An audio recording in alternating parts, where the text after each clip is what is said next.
மீன ராசியில் பிறந்தவங்களுக்கு 2026ஆம் ஆண்டு எப்படி இருக்குங்கிறது தான் பொதுவாக பார்க்க போகிறோம். அப்படி பார்க்குற போது இந்த வருஷம் ஏதாவது முக்கியமான கிரகங்களுடைய பயிற்சி இருக்கான்னு பார்த்தா, குரு பகவான் ஜூன் 1ஆம் தேதி மிதுன ராசியிலேருந்து கடக ராசிக்கு பயிற்சி ஆகிறார். இந்த 2026 டிசம்பர் கடைசி மாதத்தில் முதல் வாரத்தில் ராகு கேது பயிற்சி இருக்குது. ஸோ வழக்கம் போல் இந்த வருஷம் முழுவதும் திருக்கணிதப்படி சனி பகவான் மீன ராசியில் கோச்சாரத்தில் சஞ்சாரம் பண்ணுறார். ஆக குரு, சனி, ராகு, கேது இந்த கிரகங்கள் இருக்கக்கூடிய இடம்.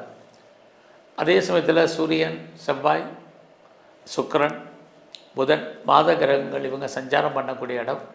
இவங்களுக்குன்னு இருக்கக்கூடிய பார்வை, இவங்க எந்தெந்த நட்சத்திரத்தின் வழியாகலாம் சஞ்சாரம் பண்ணுறாங்களோ அதெல்லாம் கணக்கில் எடுத்துக்கிட்டு இந்த வருஷம் உங்களுக்கு எப்படிப்பட்ட பொதுவான பலன்கள் நடக்குங்கிறத பார்க்குறோம். நமக்கு மெயினாக தேவை இந்த வருஷம் நம்மளுடைய பொருளாதார நிலைகள், வேலை வாய்ப்புகள், பிஸ்னஸ் எப்படி இருக்கும், குடும்பத்தில் நல்லது நடப்பதற்கான வாய்ப்புகள், கடன், நோய், இதை பற்றி தான் நம்ம இப்போ பார்க்க போகிறோம்.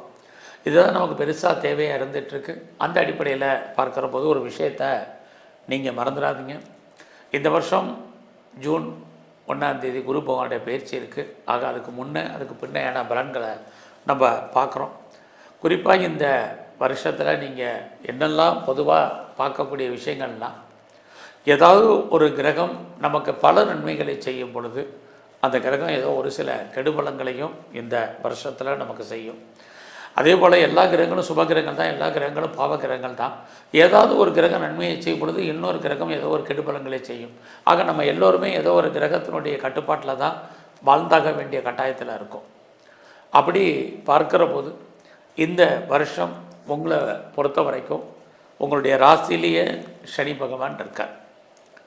குறிப்பாக இந்த சனி பகவான் உங்களை பொறுத்த வரைக்கும் இந்த வருஷம் முழுவதும் உங்களுக்கான பலன்களை முதல்ல பார்க்குற போது, யாரெல்லாம் நீங்கள் பெரிய லெவலில் பிஸ்னஸ் பண்ணிகிட்ருக்கிறவங்களுக்கு, நீங்கள் சொந்த பிஸ்னஸ் பண்ணிகிட்ருக்கிறீங்க, பெரிய லெவலில் பார்ட்னர்ஷிப்போடு பிஸ்னஸ் பண்ணுறீங்க, அது இல்லாமல் பெரிய லெவலில் நீங்கள் ஒரு இண்டஸ்ட்ரியலிஸ்ட்டாக இருக்கீங்க, தொழில் முனைவாரம் இருக்கீங்க, அல்லது ஆல்ரெடி நீங்கள் ஒரு பெரிய பிஸ்னஸ் மேக்னட்டாக இருக்கீங்க, அது இல்லாமல் பெரிய லெவலில் இண்டஸ்ட்ரியல் ஸ்டார்ட் அப் கம்பெனி ஆரம்பிக்க நினைக்கிறவங்க, ஆல்ரெடி ஆரம்பித்து ரன்னிங்கில் இருக்கிறவங்க, அத்தனை பேருக்கும் இந்த வருஷம் முழுவதுமே பிஸ்னஸை பொறுத்த வரைக்கும் பரவாயில்ல. நீங்கள் யாரெல்லாம் சிறு தொழில் பண்ணுறீங்க, சுயதொழில் பண்ணுறீங்க, வீட்டில் வச்சு பிஸ்னஸ் பண்ணுறீங்க, ஆன்லைன் பிஸ்னஸ் பண்ணுறீங்க, அப்படிங்க குறிப்பாக பிளாட்ஃபாராக பிஸ்னஸ் பண்ணுறவங்க அத்தனை பேருக்கும் ஏதோ ஒரு விதத்தில் உங்களுடைய